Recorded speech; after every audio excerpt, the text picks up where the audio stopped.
outras palavras.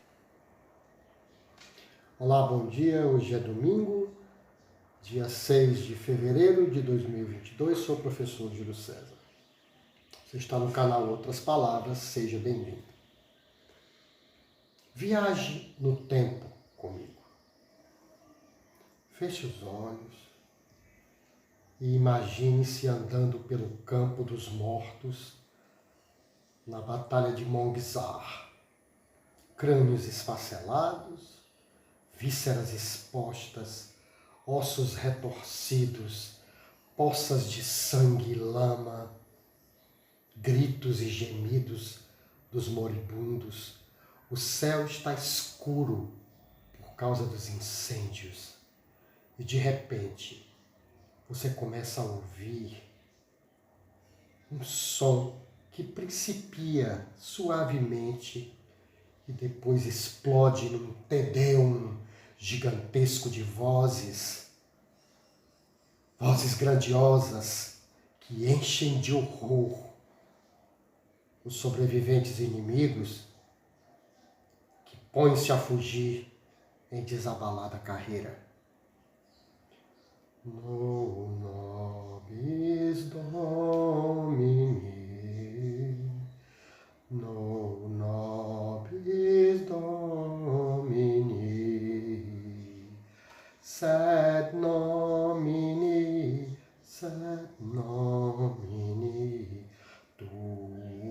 tuam gloriam,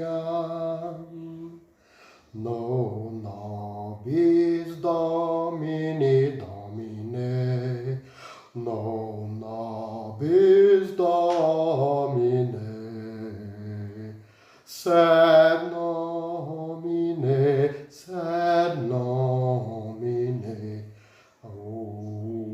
ad gloriam. Este é o hino dos Cavaleiros Templários. É o Salmo de Davi traduzido em latim. Non nobis Domini, non nobis, sed nomine tu ad gloriam. Não para nós, Senhor, não para nós, mas para a glória do teu nome. Os templários tinham esse verso como símbolo e era isso que eles cantavam antes e principalmente depois das gloriosas batalhas como esta que eu citei, Monguizar.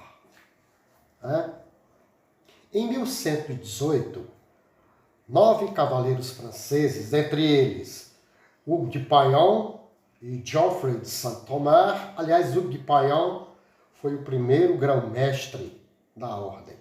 Fundaram, portanto, essa ordem chamada Ordem dos Pobres Cavaleiros de Cristo, para defender os peregrinos que iam de Acre, né, a Jerusalém, depois da conquista de Jerusalém em 1099, na Primeira Cruzada.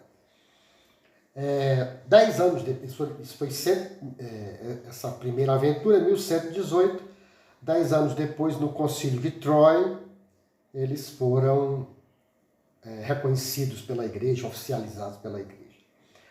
O rei do Reino Latino de Jerusalém, Balduíno II, deu a eles a mesquita do templo, a mesquita do monte, né, que na verdade é a mesquita de Al-Aqsa, que foi construída no local do Monte Moriá, onde antigamente havia o primeiro templo, o templo do rei Salomão. Né? Com o tempo, por conta disso, eles vão transformar a mesquita num templo, vamos dizer assim, numa igreja conventual, mas por conta da mentalidade religiosa muito forte, isso acaba passando ao imaginário como se aquilo fosse a reconstrução do Templo de Salomão. E por isso, os pobres cavaleiros de Cristo passam a ser chamados Cavaleiros do Templo de Salomão ou simplesmente Cavaleiros Templários, como a gente conhece. Né? chegaram a contar com a força de 20.000 cavaleiros armados, treinados, compondo uma formidável máquina de guerra. Em nome de Deus. Eram tudo menos pobres. Em Londres, por exemplo, um peregrino poderia deixar seu dinheiro na igreja do templo e pegá-lo de volta quando chegasse em Jerusalém, indo até o templo de Salomão. Né? Para isso, bastaria uma carta de crédito com o valor correspondente. Ao meu ver, a minha humilde visão de história, esses caras contribuíram significativamente para implantar, segundo alguns, implantar o sistema bancário, ou quem sabe consolidar o sistema bancário, que depois seria amplamente utilizado pela burguesia a partir do renascimento do comércio depois das cruzadas. Portanto, humildemente eu os vejo como, é uma opinião minha, como precursores do capitalismo europeu. Bom, tornaram-se tão ricos que despertaram a cobiça de reis e papas. Filipe IV, o Belo, que era tudo menos belo, belo ele não era. Filipe, o Belo, rei da França, Filipe IV, né? Conhecido como moedeiro falso também. Ele falsificou a própria moeda. Era um grande devedor, devia uma fortuna aos templários e sabia que não tinha como pagar. Né? Então ele pensou assim, não só não vou pagar, como ainda vou tomar a riqueza deles. Contou para isso com a cumplicidade e a subserviência, segundo alguns, do Papa Clemente V, Papa que foi eleito às custas do financiamento do rei Filipe IV, que comprou sua eleição a peso de ouro. Portanto, o próprio Clemente V também devedor, e a própria igreja, todos devedores do Banco dos Templários. Por conta disso, em 1307, contando com a cumplicidade do Papa, Filipe o Belo mandou prender os cavaleiros templários, confiscou suas riquezas, e depois o Papa excomungou a ordem, enfim, excluiu a ordem, foram barbaramente torturados para confessar suas supostas heresias. Eles foram acusados de tudo, de cuspir na cruz do Cristo, de esconder o Santo Graal e a Arca da Aliança da Igreja, de adoração de demônios, principalmente um tal de Baphomet, que na verdade é só uma corruptela francesa para o nome de Maomé. Baphomet, era um demônio que eles adoravam. Foram acusados de sodomia, quer dizer, homossexualidade. Praticavam a sodomia entre eles. Será que era só os templários que praticavam sodomia? Será que todos os templários praticavam sodomia? Isso era uma exclusividade deles, né? Nós sabemos que não. Talvez os templários, provavelmente a homossexualidade existe em todo lugar, existia e existe em todo lugar. Então, talvez houvesse, mas não como uma regra geral, todos os templários são sodomitas, né? Sabe? Isso tudo foi usado contra eles. O certo é que Jacques de Molay, o último grão-mestre da Ordem dos Templários, foi queimado em 314. Na ocasião, ele implorou que suas mãos fossem atadas ao peito em forma de oração, e suas últimas palavras foram para amaldiçoar o rei Filipe IV e o Papa Clemente V. Ele gritou, malditos, e mais, os convocou para um julgamento no céu em menos de um ano. Quer dizer, eles iam morrer e iam ser julgados no céu em menos de um ano.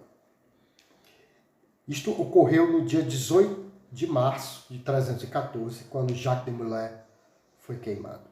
Queimado vivo, coitado. O Papa Clemente V morreu no dia 20 de abril de 314, 30 e poucos dias depois.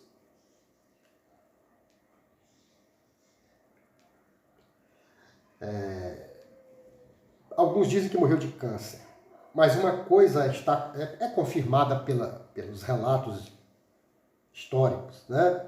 Seu corpo repousava numa capela, numa tempestade terrível, chovia muito, relâmpagos, raios. Um raio atingiu a capela e atingiu mesmo. E o corpo dele foi praticamente carbonizado. Muita gente começou a dizer assim, a praga do grão-mestre pegou, esse Papa não era, né? Cada um acha o que quiser. Eu acho que é coincidência, mas muita gente, ele foi uma praga de Deus. O rei Filipe IV, o Belo, que não era belo coisa nenhuma, como eu já disse, morreu em 29 de novembro daquele mesmo ano de derrame, acidente vascular cerebral. É isso aí. Alguns sobreviventes conseguiram fugir, né? Levando, inclusive, alguma coisa. Conseguiram escapar com alguma coisa. Parte deles foi para a Escócia, onde ajudou a fundar o rito maçom escocês. Segundo alguns autores, a maçonaria escocesa tem origem nos templários que fugiram para lá. Outros autores negam. E também fugiram para Portugal, onde foram bem recebidos pelo rei. Foram bem recebidos porque tinham riquezas. Foram muito bem recebidos pelo rei Dom Dinis, que deu a eles a ideia da fundação da Ordem dos Cavaleiros de Cristo, aquela que a gente vê nas caravelas que vieram para o Brasil, aquela caravela, como é que eu digo, aquela vela imensa, branca com aquela cruz vermelha, é ali, né?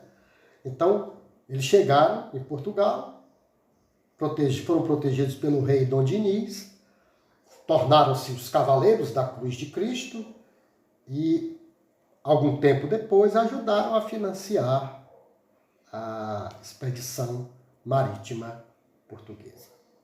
Muita gente acha que os Cavaleiros Templários foram como é que eu posso dizer, um exemplo da crueldade da Idade Média, matando pessoas, porque eles eram guerreiros extraordinários. Eu, como observador da natureza, das pessoas, das coisas, apenas os vejo como integrantes de um pensamento comum. São Bernardo de Claraval foi o grande incentivador deles, porque os monges não eram vistos como homens armados para matar. Eles foram os primeiros. E São Bernardo dizia, eles têm o direito de matar os infiéis. Tá? Né? Isso é uma mentalidade típica daquele tempo medieval. Então, se você quiser conhecer mais sobre os Templários, há os livros do Jacques Le Goff, do Georges Duby, do Fernand Braudel e muitos outros, né? Procure e leia a história dos Templários. É uma história rica e interessante. Não levemos as coisas nem só para o lado do totalmente mal, nem do totalmente bom. Né? Era como eu disse, uma instituição que se inseria, se inseria no contexto medieval e que cometeu erros e acertos, como todas elas. É isso aí.